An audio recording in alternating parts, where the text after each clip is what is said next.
místě umísťují Kala Havíře.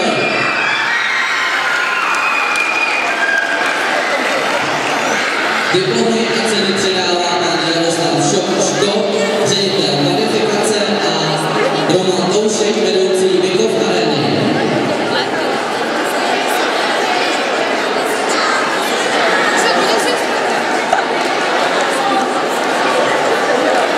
S krokodýlem.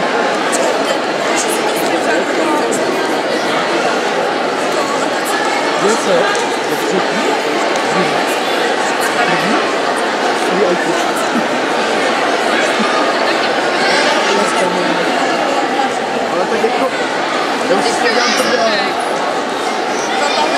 Druhé místo obsazují Dixie Karnáko.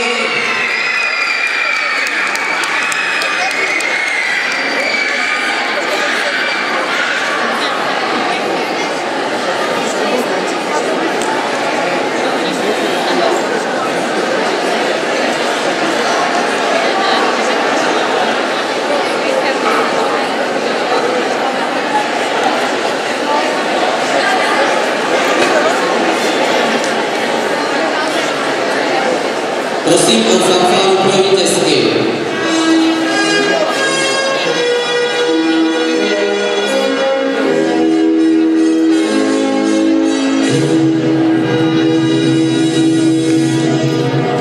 A první místo obsazují Mona 1.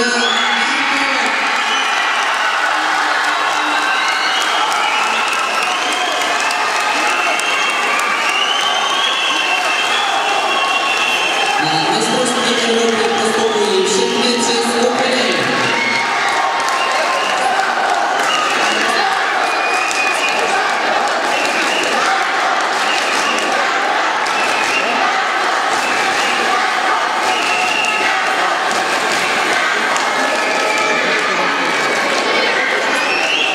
Cenu porodny VIP získává Tom Krokodýl Ostrava.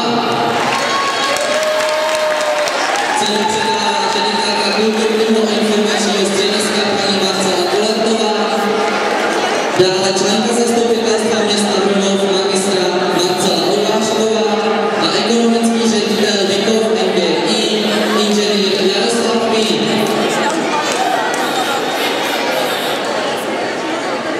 Poslední diplomy a ceny uděleny, nezbývá než se loučit.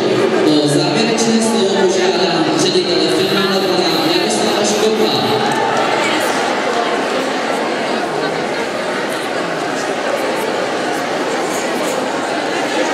Poslední ceny, diplomy jsou rozdány v finále skupin Baton se díví ke konci.